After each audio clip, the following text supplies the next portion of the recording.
Hi, my name is Shannon Harris, and today I'll be speaking with you about designing brand architecture. I will include examples from the George Day and Christine Moorman book, Strategy from the Outside In, Profiting from Customer Value. According to Strategy from the Outside In, the key architecture question that a firm must face is whether its offerings will be in a house of brands, with each offering having its own brand, under one name or corporate brand, or a mixture of the two.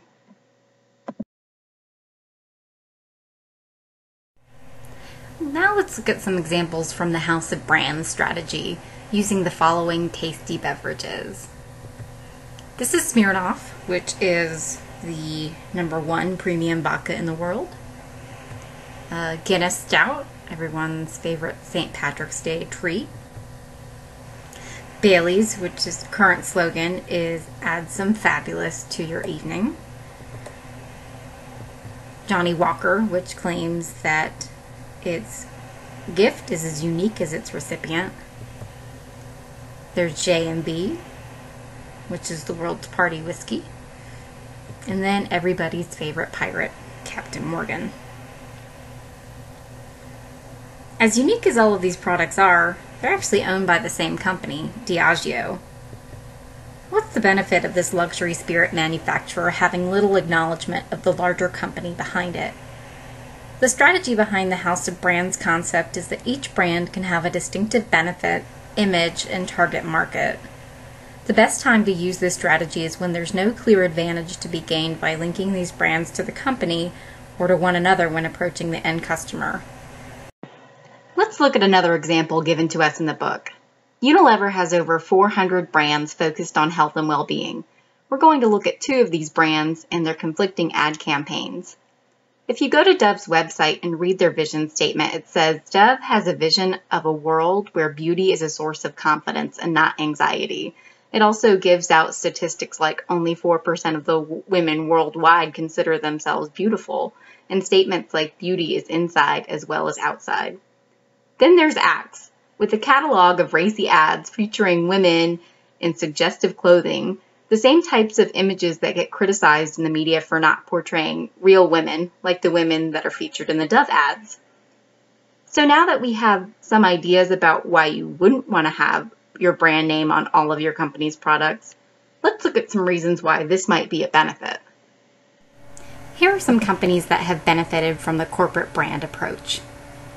Prudential, which is the rock emphasizing stability, Anheuser-Busch, whose brand represents American heritage and tradition, American Express, which reflects the security of their Federal Reserve, and my personal favorite, being an Orlando native, the Walt Disney Company. Since opening the first theme park in 1955, this company has successfully stretched its brand into new businesses again and again, including movies, music, TV shows, resorts, cruise ships, retail, and games. Corporate branding is the practice of using a company's name as a product brand name. It's an attempt to use corporate brand equity to create brand recognition. This is also referred to as family branding or umbrella brand. Corporate branding affects multiple stakeholders and impacts many aspects of companies, such as evaluation of their product and services, corporate identity and culture, sponsorship, employment applications, and brand extensions. Therefore, this approach can result in significant economies of scope, since one advertising campaign can be used for several products. It also facilitates new product acceptance because potential buyers are already familiar with the name. Some customers are just more comfortable placing trust in corporate brands instead of individual product brands. The goal of designing brand architecture is deciding how to manage the brands relative to one another. So what happens when your brand would benefit from both strategies? For most companies, neither extreme works. Market pressures, organizational dynamics, and limited budgets often make a hybrid model more attractive. These well-known hotel chains provide an excellent example of the hybrid strategy concept. Whatever approach you decide to use, it's important to remember that there is no one best model. The best approach will come from thinking about your business strategy and what you're trying to accomplish.